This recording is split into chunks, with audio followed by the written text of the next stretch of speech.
ప్రతి విషయంలోనూ అలాగే చేస్తున్నారు. ఏమనుకుంటున్నారు? ఎవరు చూడట్లేదు అనుకుంటున్నారా? లేకపోతే చూసినా పట్టించుకోవట్లేదు అనుకుంటున్నారా? ఎవరు అడుగుతారులే అనుకుంటున్నారా? ఏమనుకుంటున్నారు మీరు అసలు? అసలు ఇదంతా ఎందుకండి?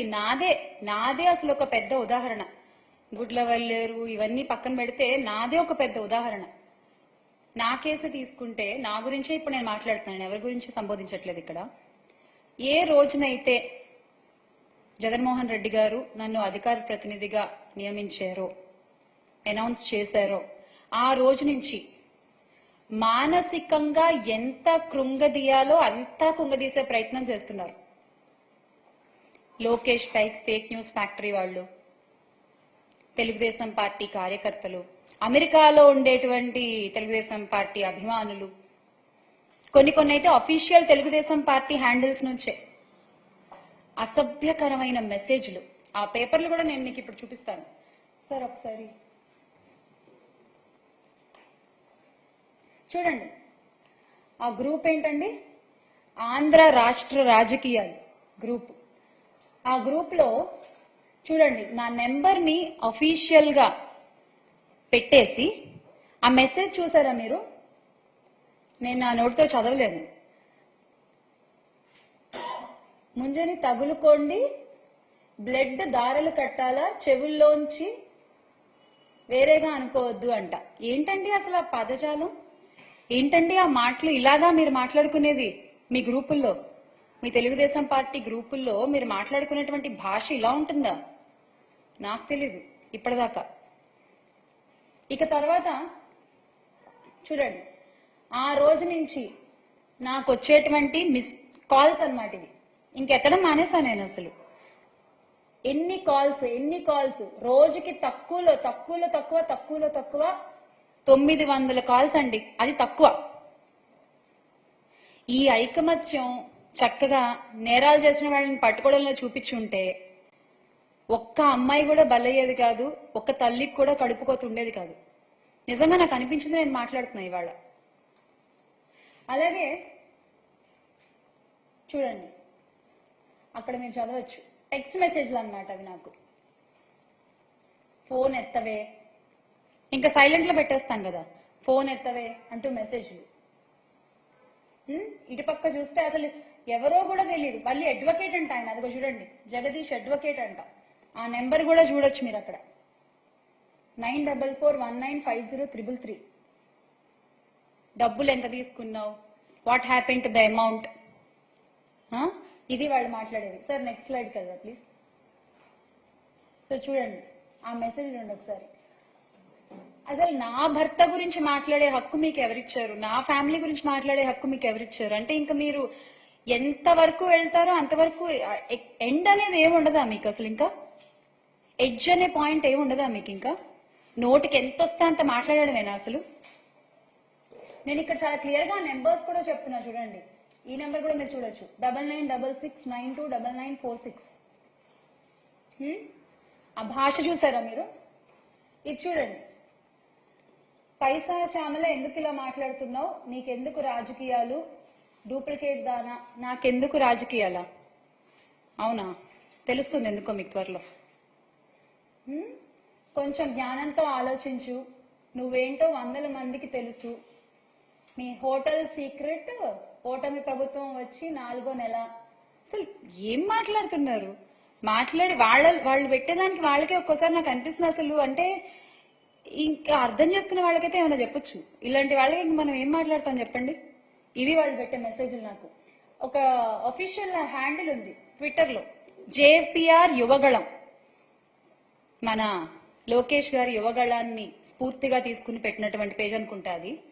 సో ఆ యువగళంలో డైరెక్ట్ గా ఇక్కడ చూస్తే నా నెంబర్ అలా పెట్టేశారు అంతే. పెట్టేసి this is just to bring this to your notice if you weren't aware, ఇది శ్యామల నెంబర్ అని పెట్టేశారనమాట. పాపం నాకు ఎవరో ఒక ఆయన మంచి వ్యక్తి, మేడం మీరు పోలీస్ కంప్లైంట్ ఇవ్వండి, ఇలా ప్రైవసీని భంగం చేస్తూ నెంబర్ పెట్టడం తప్పు ట్విట్టర్లో ఆర్ ఎనీ సోషల్ మీడియాలో అని చెప్పి పాపం ఎవరో ఒక ఆయన నాకు పంపించారు. ఇంకా అటుపక్క కూడా మీరు చూస్తే ఎన్ని మెసేజ్లు, ఆ నెంబర్స్ కూడా I really want to show the numbers. ఆ నెంబర్స్ ఏంటి?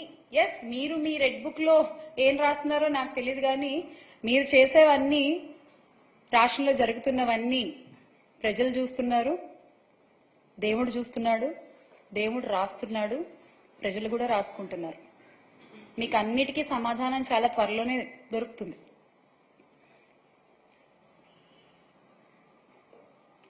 సో ఇది చూడండి, ఇది లేటెస్ట్ అన్నమాట, వెరీ న్యూ అప్డేట్ అనేది. ఏంటి? Audio leak. నేను అవంతి శ్రీనివాస్ గారితో నేను ఫోన్లో మాట్లాడిన ఆడియో లీక్. ఎంత ఫేక్ చేశారంటే పాపం, అంటే వాళ్ళకి నా గురించి సరిగ్గా తెలియదు అనుకుంటా, డీటెయిల్స్, పర్సనల్ డీటెయిల్స్ కొంచెం వర్కౌట్ చేసి చేయాల్సింది అదేదో. అందులో ఆడియో లీక్ లో ఏమని ఉంటుందంటే, ఆయన అడుగుతారు నన్ను, అవంతి శ్రీనివాస్ గారు, ఏం మా ఇంట్లో అందరూ వెళ్ళిపోయారా, పిల్లోడు కాలేజ్కి వెళ్ళిపోయాడా అని అడుగుతారు. కాలేజ్కి వెళ్ళిపోయారు అని నేను చెప్తాను అనమాట. దాంట్లో మీకు ఆ లింక్ తర్వాత వాళ్ళు ప్రొవైడ్ చేస్తారు. వెళ్ళిపోయారని చెప్తా. నా కొడుకు 2nd క్లాస్ అండి, నా కొడుకు చిన్న పిల్లోడు. ఎలా మీరు ఇలా డీటెయిల్స్ సరిగ్గా కనుక్కోవాలి కదా, ఫేక్ చేసినా సరిగ్గా చేయాలి కదా మీరు. పోనీ ఎవరిని అడిగినా చెప్తారు కదా నా గురించి, 100 మందికి తెలుసు నా గురించి అని మీరేగా చెప్పింది. ఇలాగా మీరు చేసేది. మళ్ళీ ఏమన్నా అంటే మేము మహిళలకు అంత గౌరవం ఇస్తాం, ఇంత గౌరవం ఇస్తాం అని చెప్పుకుంటారు. ఇదేనా మీరు ఇచ్చే గౌరవం? అనిత గారు చెప్పండి, మీరు కూడా ఒక మహిళే కదా, ఇదేనా అండి ఒక మహిళని మీరు ట్రీట్ చేసే విధానం? ఇంకొక స్లైడ్ ఉంటుంది చూడండి, అగో వైఎస్ఆర్సీపీ, అదేంటది, glory to ఎన్సీబిఎన్. What is your glory? Chandrababu Naidu గారు, వాట్ ఈజ్ యువర్ గ్లోరీ? అంటే ఇక్కడ నేను ఎప్పుడో డాన్స్ చేస్తూ చేసిన ఒక రీల్ ని పెట్టి, యువజన శృంగార రసిక పార్టీ అంట. అసలు అంటే ఇంకా మరి సినిమాల్లోంచి వచ్చిన వాళ్ళు రాజకీయాల్లోకి రాకూడదా ఏంటి? నాకు అర్థం కాదు, చెప్పండి. సినిమాల్లో వర్క్ చేసిన వాళ్ళు, ఇండస్ట్రీలో వర్క్ చేసిన వాళ్ళు రాజకీయాల్లోకి రాకూడదా? ఒక చిన్న సందేహం అండి, ఏమనుకోవద్దు. తెలుగుదేశం పార్టీని స్థాపించిన గౌరవనీయులు స్వర్గీయ ఎన్టీ రామారావు గారు, ఆయన ఎవరండి? ఆయన ఇండస్ట్రీ పర్సనేగా, ఆయన ఒక నటుడేగా. ముందు ప్రజారాజ్యాన్ని స్థాపించిన చిరంజీవి గారు, ఆయన ఎవరండి? ఆయన ఒక నటుడే కదా. ఎందుకు ఇప్పటి మన డిప్యూటీ సీఎం గారు పవన్ కళ్యాణ్ గారు, ఆయన ఎవరు? ఆయన నటుడే కదా.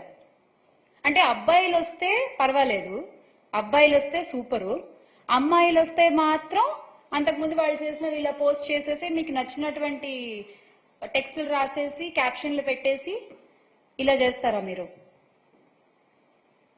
ఇది ఎంతవరకు కరెక్ట్ అండి? బాలకృష్ణ గారు, ఆయన కూడా ఒక నటుడే కదా. ఇప్పుడు బాలకృష్ణ